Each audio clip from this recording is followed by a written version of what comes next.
Assalamualaikum warahmatullahi wabarakatuh. Saya Dulur Kocir, kembali lagi dengan podcast Kocir, konsultasi cerdas informasi rakyat.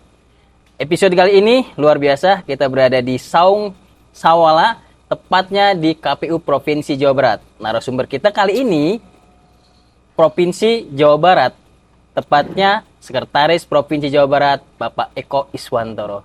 Selamat sore, Pak Eko. Selamat sore, Pak Kadif. Siap. Pak, terima kasih nih Pak, di tengah kesibukan masih bisa menyempatkan podcast dengan kita nih Pak. Iya. Pak, sejauh ini Pak, kegiatan-kegiatan KPU Provinsi nih Pak, setelah selesainya atau paskanya pemilihan dan pilkada, itu kegiatannya apa sih Pak? Oh iya. Saya menyapa dulu tentunya ya. Saya menyapa teman pemilih yang selama ini mungkin aktif mengamati perkembangan media sosial atau podcast di KPU Kota Cirebon atau di KPU Provinsi Jawa Barat. Nah, tentunya yang apa disampaikan Pak Kadif tadi, saya sore ini selain kaget juga agak seneng nih karena ditodong sore-sore untuk podcast kita dan untuk melihat bagaimana perkembangan kita setelah pasca pemilu dan pilkada tentunya. Nah, saat ini kita sedang di Saung Sawala, teman pemilih. Di Saung Sawala ini baru kita resmikan oleh Ketua KPU Republik Indonesia kurang lebih 1 bulan yang lalu. Dan ini kita untuk kegiatan untuk kumpul-kumpul ngariung lah. Ya, ngopi-ngopi sore atau apa, berdiskusi yang selama ini mungkin selalu indoor Pak Kadif. Nah, kita outdoor biar suasananya agak hangat, suasananya agak berbeda dengan angin, dengan udara yang sejuk dan lain-lain gitu. Nah, kembali tadi yang disampaikan oleh Pak Kadif, berbagai kegiatan prioritas nasional itu ada 2, Pak Kadif. Tentunya kita sudah tahu semua dan kita laksanakan secara periodik, yaitu sosialisasi pendidikan pemilih. Jadi setelah tahapan selesai, bukan berarti KPU ini tidak ada pekerjaan, bukan berarti KPU ini tidak ada aktivitas, bukan berarti KPU ini tidak melaksanakan amanat Undang-Undang Nomor 7 Tahun 2017 yang mengamanatkan bahwasanya ada tugas penting prioritas nasional, yaitu melaksanakan sosialisasi pendidikan pemilih yang pertama. Yang kedua, yaitu melaksanakan pemutaran data berkelanjutan.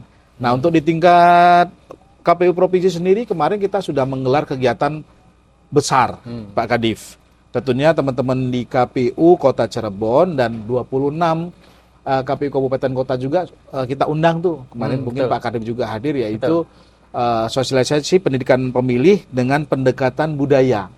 Nah, ini tidak dilakukan oleh teman-teman KPU lainnya. Nah, kita KPU Provinsi Jawa Barat telah melakukan, yaitu dengan pagelaran wayang golek. Terus dilaksanakan di Cimahi pada waktu itu, dan satu lagi di Soreang. Itu Kabupaten Bandung. Nah, antusiasme sangat banyak sekali yang mengikuti, bahkan siswa-siswa yang masuk dalam kategori pemilih pemula sangat antusias tuh. Gitu. Itu salah satu prioritas kegiatan kita. Selain prioritas nasional, juga kita melaksanakan kajian-kajian untuk prepare atau mempersiapkan diri dalam hal revisi undang-undang pemilu mungkin, atau akan diamandemen. Berbagai kebijakan ataupun fenomena-fenomena perkembangan secara dinamis, baik dari sampai dengan badan ad hoc, ataupun pemerhati demokrasi, ataupun kaum akademisi sangat memperlihatkan, sangat mengapresiasi terkait dengan perkembangan dinamika politik di Indonesia, sehingga kemungkinan besar nanti akan ada amandemen atau revisi undang-undang, dan kita tentunya sudah mempersiapkan kajian-kajian itu. Teman-teman divisi teknis kan aktif tuh, FGD, outputnya jelas bahwasanya dari tingkat berbagai aspek juga kita pandang untuk kita memberikan masukan atau diberi masukan KPU ini secara terbuka terkait dengan prepare untuk mempersiapkan revisi undang-undang pemilu. Ya. Selain itu juga kita dari jajaran sekretariat kami dipersiapkan untuk peningkatan kompetensi kemarin oleh Biro SDM dan bekerja sama dengan BKN ya. Kita profiling atau melihat kemampuan pejabat struktural dan fungsional. Itu semuanya Pak Kadif. Semua. Dari tingkat KPU RI pusat, KPU provinsi, kabupaten kota. Dan ini dilakukan secara serentak seluruh Indonesia dan seluruh kementerian dan lembaga, bahkan di pemerintah daerah provinsi dan kabupaten kota, di Pemda. Nah, ini akan melihat sejauh mana kemampuan pejabat struktural dan fungsional memetakan kemampuan manajerial yang pertama dan kemampuan sosial kultural, sehingga ini bisa nantinya akan penataan terkait dengan penataan kelembagaan kita dari sisi pejabat struktural, dari sisi aspek kesekretariatan, Pak Kadif.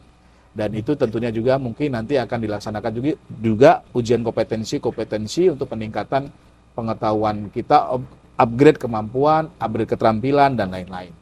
Selain itu juga, kita juga tidak henti-hentinya di KPU Provinsi, Kabupaten Kota, sejauh Barat ini banyak kajian ataupun workshop, ataupun semacam pembekalan peningkatan kompetensi. Kemarin saya menggelar dengan mengumpulkan seluruh CPNS KPU Kabupaten Kota sejauh Barat yang baru tadi, yang baru Pak, yang baru. Nah, ini ada rekan kita ada nih, dari mana ini? Dari Kota Cirebon kan? Nah, dari sarjana apa? Sarjana komputer. Nah, ini kita bekali kemarin dengan peningkatan kemampuan, yaitu pengetahuan ASN core value berakhlak nih. Nah, kan core value ASN berakhlak.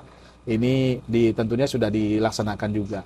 Jadi banyak sekali Pak. Tentunya juga dari sisi peningkatan kompetensi teman-teman komisioner, ketua dan anggota juga sedang dibekali juga, tidak henti-hentinya baik dari aspek ke SDM-an, pengetahuan hukum, dan lain-lain gitu. Nah, tadi Pak Eko, itu kan program dari KPU RI ya, yang tentunya pasti di breakdown ke KPU provinsi maupun nanti ke KPU kabupaten kota.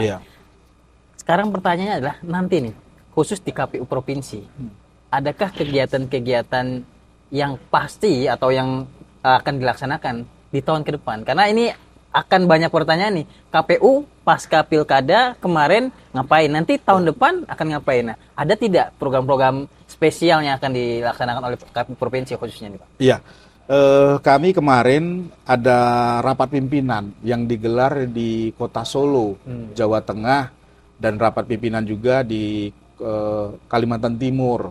Dan terakhir kemarin ada rapat koordinasi juga terkait dengan peningkatan SPIP dan pengawasan di Jakarta. Salah satu yang disampaikan pimpinan KPU RI, karena memang lembaga kita berjenjang. Betul. Di tahun 2005 dan 2006 ini kan 2 tahun kita non tahapan. Betul. Tapi bukan berarti stagnan, kita tidak ada aktivitas. Betul. Aktivitas sangat banyak sekali. Buktinya kita sore hari ini masih aktivitas. Jadi masih banyak sekali yang akan kita kerjakan gitu Pak Kadif. Nah, salah satunya di program prioritas di tahun 2026 ini sudah disampaikan Pak Ketua KPU RI bahwasanya KPU Provinsi dan KPU Kabupaten Kota tetap aktif dalam hal melaksanakan 2 program nasional itu. Yang tadi itu ya. Pemutaran data dan usaha pendidikan pemilih. Terus yang ketiga ada lagi Pak, yaitu pengembangan digitalisasi. Oh iya betul. Pengembangan digitalisasi ini teman-teman nanti akan mempersiapkan teman-teman di Pusdatin. Misalnya pengembangan untuk aplikasi-aplikasi yang telah ditetapkan atau perbaikan aplikasi untuk pemutahiran data, verifikasi partai politik, pemutahiran partai politik, terus pencalonan sampai nanti hari pemungutan suara juga. Nah, tentunya ini aplikasi perlu pengembangan dan perlu di treatment. Nah, gitu. Terus selain itu juga untuk di sekretariatan kami di jajaran sekretariat untuk dituntut juga untuk transformasi di digitalisasi pelayanan perkantoran. Itu penting tuh. Itu penting. Sekarang mungkin karena kita ini kan lembaga pelayan. Betul. Kita ini lembaga pelayanan. Lembaga pelayanan itu bukan terjadi di kantor pelayanan terpadu satu pintu. Betul. Atau puskesmas yang melayani orang sakit, atau di kecamatan yang melayani pembuatan KTP, tidak. Tetapi di KPU ini lembaga pelayanan gitu.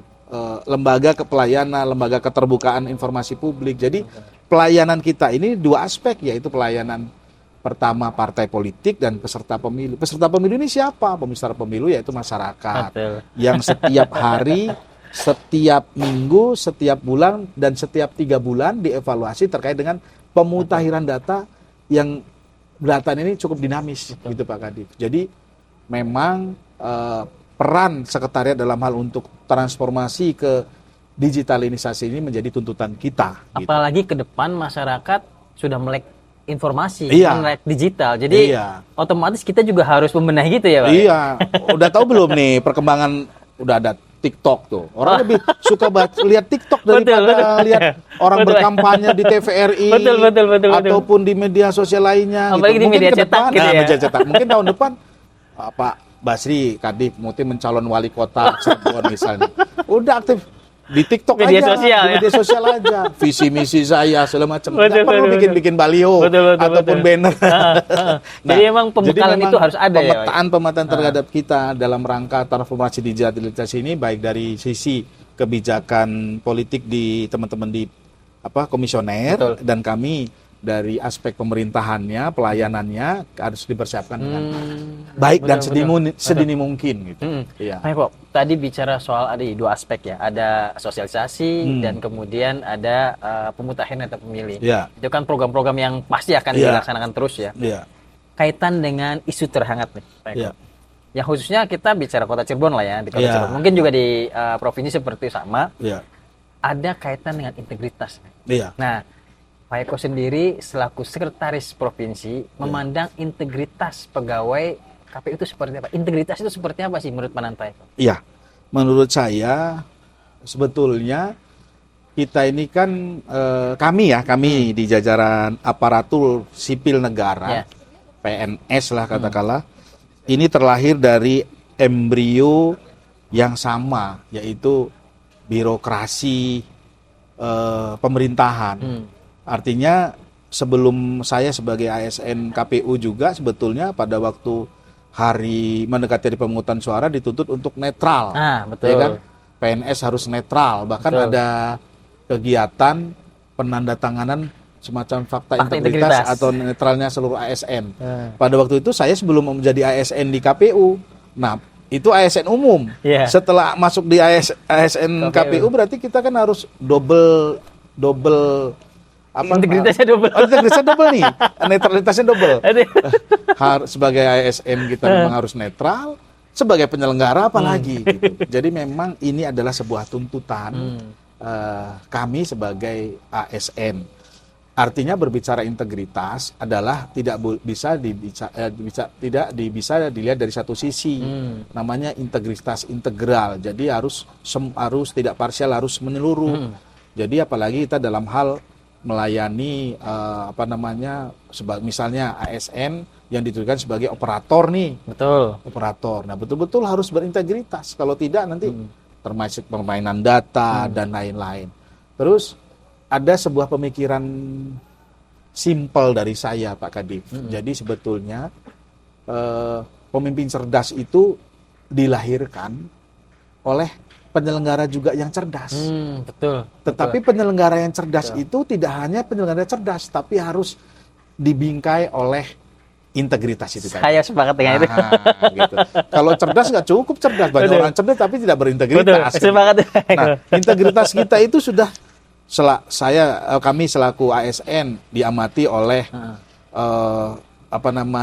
pejabat pembina kepegawaian lebih tinggi. Bupati lah kata kalau di teman-teman di Kota Cirebon, atau kami di kesekjenan pimpinan pembina kepegawaian kami Bapak Sekjen. Itu tentunya sudah ada rambu-rambu. Kami sudah mendapatkan banyak sekali teguran dari DKPP terkait dengan kekurang netralitasan ataupun kekurang integritasan sebagai sekretaris ataupun staf ataupun kasubag. Padahal sudah berusaha semaksimal mungkin menjaga integritas Iya, itu, ya. contohnya tetap saya. aja dapat teguran. Iya, contohnya saya, Pak. Saya kan sebelum di KPU Jawa Barat, saya di KPU Sumatera Selatan. Pada waktu tahapan pilkada kemarin dan pemilu, saya kan di sana. Nah, di sana ada salah satu sekretaris, Pak. Bukan staf ya. Sekretaris. Satu sekretaris saya diberhentikan dari sekretaris karena amanat dari DKPP. Oh, putusan DKPP. Putusan DKPP. Jadi keputusan DKPP ini sangat mengikat gitu loh. Bukan hanya teman-teman komisioner, kami juga dakdikduk ini ya. Akhirnya apa? Nonaktif. Dan Ketua DKPP memerintahkan kepada KPU untuk menonaktifkan sebagai sekretaris. Dinonaktifkan hari itu. Itu juga. Gitu. Karena Pak Sekjen juga sangat mengapresiasi langkah-langkah DKPP dalam hal untuk menilai teman-teman yang tidak berintegritas. Jadi bukan hanya teman-teman komisioner. Ada korban itu sekretariat atau sekretaris. Jadi ada. Dan sekarang beliau masih mengabdi di ASN di sana dengan melepaskan jabatan sebagai sekretaris. Itu, ya. Nah, gitu. Pak Eko tadi, ini kita masih bicara integritas nih, karena banyak sekali yang menanyakan itu. Sebenarnya tantangannya apa untuk menjaga integritas nih, Pak? Kalau di teman-teman komisioner mungkin tantangannya adalah karena dulu kita itu berteman dengan yang sekarang Jawa Dewan, betul. tantangannya kita harus menjaga jarak nih. Iya. Nah, tetapi bagaimana kalau dari sisi ASN sendiri tantangan menjaga integritas ini? Iya. Ya kalau saya ya tentunya, dan saya kan di sini mengepalai sekretariat, mengepalai ASN, sekretariat provinsi dan 27 kabupaten kota. Betul. Pesan saya kepada teman-teman yang jelas kita harus memegang teguh di atas segala-galanya adalah regulasi. Yaitu banyak keputusan DKPP, banyak keputusan DKPP yang telah kita kita dapatkan, yaitu ada teguran peringatan keras, ada hukuman yang perlu kita harus hindari dan sebagainya. Nah, ini tentunya harus dibingkai dengan regulasi dan kita harus taat itu, Pak. Harus patuh itu. Itu yang pertama. Yang kedua, kita harus tahu rambu-rambu ini adalah urusan politik. Kan kalau bisa dibilang kita ini satu rumah. Betul. Tapi beda kamar. Betul. Komisioner mengurusi politik, betul. Kami mengurusi birokrasi. Betul, jangan dicampur aduk kan gitu kan. Nah, kita nggak boleh di domain di rambu-rambu di koridor politik itu, kita tidak boleh. Kita betul-betul murni dalam hal melayani pimpinan, dalam ini ketua dan anggota, cuma dua hal, yaitu memberikan dukungan administratif dan dukungan teknis gitu. Sifatnya birokrasi. Misalnya menyiapkan administratif itu yaitu terkait dengan tata kelola keuangan. Betul. Teknis data-data. Data-data hal yang sifatnya perlu kita sampaikan kepada ketua dan anggota. Terus yang ketiga, ya kembali ke moral. Betul. Ya kan, harus di-upgrade moral kita. Kalau kemarin mungkin sebagai ASN bukan di KPU, sekarang udah di KPU lagi, berarti double degree kalau orang kuliah itu kan. Netralnya harus netral kuadrat lah. Netral kuadrat. Nah, kan nggak boleh tergiur iming-iming misalnya terkait dengan apa. Sudah banyak sih dinamika kita lalui, sehingga cerita-cerita buruk yang tidak perlu kita contoh sudah banyak juga, sehingga itu menjadi kacamata kita untuk kita tidak berbuat seperti itu. Betul. Nah, gitu. Pak Eko tadi terkait dengan tadi ya integritas yang kuadrat itu menarik dari ada nggak sih dari inovasi-inovasi dari Pak Eko sendiri untuk membina nih, apakah dengan kegiatan ataukah dengan seminar atau seperti apa? Ada nggak inovasi-inovasi itu untuk meningkatkan integritas dari rekan-rekan yang berada di naungan Bapak nih, Pak? Ya, kemarin sudah sih saya gelar rapat Pak Kadif ya, tapi mungkin memang belum secara belum secara periodik lah, belum secara rutin lah. Baru sekali saya menggelar rapat yang diikuti oleh teman-teman CPNS. Walaupun Zoom tapi 150 intens orang, ya? Tepat intens, yaitu kita bekali dengan bahwasannya harus melihat dari sisi profesionalisme. Kan dari adik-adik CPNS formasi 2024, 150 orang jumlahnya Pak Kadif yang tersebar di provinsi, KPU Provinsi Jawa Barat dan KPU Kabupaten Kota, itu dari latar belakang beda-beda. Betul. Contohnya kemarin saya di Kabupaten Kota mana, dari karyawan Alfamart. Terus ada dari karyawan bank. Iya betul, kita juga ada yang kayak gitu ya. Gitu. Jadi saya kumpulkan ke mereka bahwasanya ini derajat profesional harus berbeda. Yang kemarin mungkin kerja di swasta, sekarang sudah masuk dalam aparatur sipil negara, CPNS, mengabdi di KPU. Betul. Jadi harus frame-nya harus berbeda dengan ASN di luar sebagai penyelenggara pemilu dan pilkada. Yang kedua, kita juga sudah mengumpulkan teman-teman yang baru terangkat sebagai P3K. Nah, ini kan Tadinya kan pegawai kontrak nih, setiap Betul. tahun bisa kita berhentikan, setiap tahun bisa kita Lanjut. lanjutkan. Nah sekarang sudah berkontrak kepada negara. Berarti dalam satu kamar yang sama dengan PNS, yaitu ASN. Oleh karena itu juga harus kita upgrade kemampuannya, upgrade pengetahuannya, upgrade kompetensinya, dan upgrade profesionalisme sebagai ASN di KPU yang harus 1000% berintegritas, bukan 100% lagi. 1000. Karena dua kuadrat tadi kan. Begitu. Tuh, Pak, ini untuk terakhir nih Pak, sebelum kita nanti ke statement terakhir. Iya.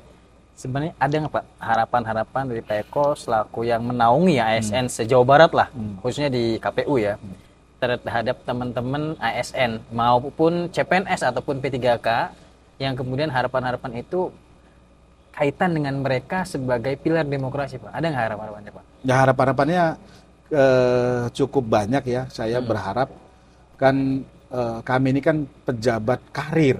Betul. Pejabat karir dari teman-teman yang staf nanti kemungkinan akan regenerasi menduduki pejabat struktural eselon 4. Dari eselon 4 ke eselon 3, eselon 3 ke eselon 2 dan seterusnya. Jadi artinya jagalah marwah lembaga ini, jagalah nama baik pribadi dan nama baik lembaga supaya kalau kita tugas di mana-mana nama baik kita tetap ada. Dan nama baik lembaga ini harus kita tinggikan dibanding nama baik pribadi. Dan mohon maaf juga kami juga dari latar belakang pendidikan yang berbeda-beda. Ada yang dari fisip, hukum dan lain-lain. Artinya pola pemikiran kami juga berbeda-beda. Dan tentunya dari bapak-bapak yang ketua dan anggota ini dari berbeda-beda. Betul. Dari latar belakang organisasi berbeda-beda. Tetapi begitu masuk dalam rumah KPU, rumah besar KPU ini harus menjaga integritas dan harus mendudukkan lembaga KPU itu di segala-galanya. Atas ya. Tidak bersifat golongan. Betul. Semangat itu Pak. Gitu Pak. Pak izin terakhir statement ke teman-teman pemilih khususnya di Kota Cirebon. Bagaimana sih nanti teman-teman pemilih ini ke depannya di 2029 Pak? Silakan Pak. Ke teman-teman pemilih semuanya, baik teman pemilih yang sudah mempunyai hak pilih di wilayah Kota Cirebon ya, Kota Cirebon dan tentunya se-Jawa Barat, saya melihat bahwasannya Jawa Barat ini adalah provinsi terbesar, mata pilihnya terbesar. Bandingin Pak, saya kemarin dinas, saya juga sudah ke Kota Cirebon, Kabupaten Cirebon dan sudah ke Kabupaten Bogor. Kabupaten Bogor itu sama dengan satu provinsi yang pernah saya tugas di sana. Artinya memang Jawa Barat ini sangat potensial sekali. Sayang kalau dalam hal ini penyelenggara tidak serius, tidak berintegritas. Nanti kita didemo lagi besar-besaran karena melahirkan pemimpin-pemimpin baik di eksekutif dan legislatif yang menurut kacamata masyarakat tidak berintegritas. Gitu. Oleh karena itu tagline saya, pemimpin cerdas dilahirkan oleh penyelenggara yang cerdas dan berintegritas. Gitu. Cerdas juga. Iya kan gitu kan. Itu harus gitu. Baik, itu Pak. Mungkin Pak Kadif ya. Baik, ngopi dulu Pak Kadif. Ini kita kita ada warung kopi itu di situ bentar lagi. Ada kantin lengkap di KPU Jawa Barat ini. Luar biasa Pak. Iya. Dan saungnya ini kayaknya belum ada di tempat yang lain. Pak. Iya, gitu. Pak Eko, terima kasih atas waktunya ini di tempat yang luar biasa di Saung Sawala. Ini kita bertempat di sini pertama kali KPU Kabupaten Kota Pak ya berarti ya? Iya. Kita pertama kali ya? Iya, curi start nih. Curi start di sini, terima kasih. Izin Pak, nanti kita ada obrolan-obrolan lain seputar mungkin di hari yang lain, di tempat yang lain mungkin. Nanti kita juga mengharap Bapak nanti bisa main lagi ke sana Pak. Ke Kota Cirebon Pak. Iya. Dan sehat-sehat selalu Pak. Iya. Terima kasih. Sama-sama Pak. Seluruh Kocir, demikian podcast kita kali ini tentu singkat, padat tetapi berisi. Insya Allah di tempat-tempat yang lain, di kesempatan yang lain kita bisa bertemu lagi dengan Pak Eko Iswantoro dan tentu saja dengan podcast dengan tema yang lain. Assalamualaikum warahmatullahi wabarakatuh.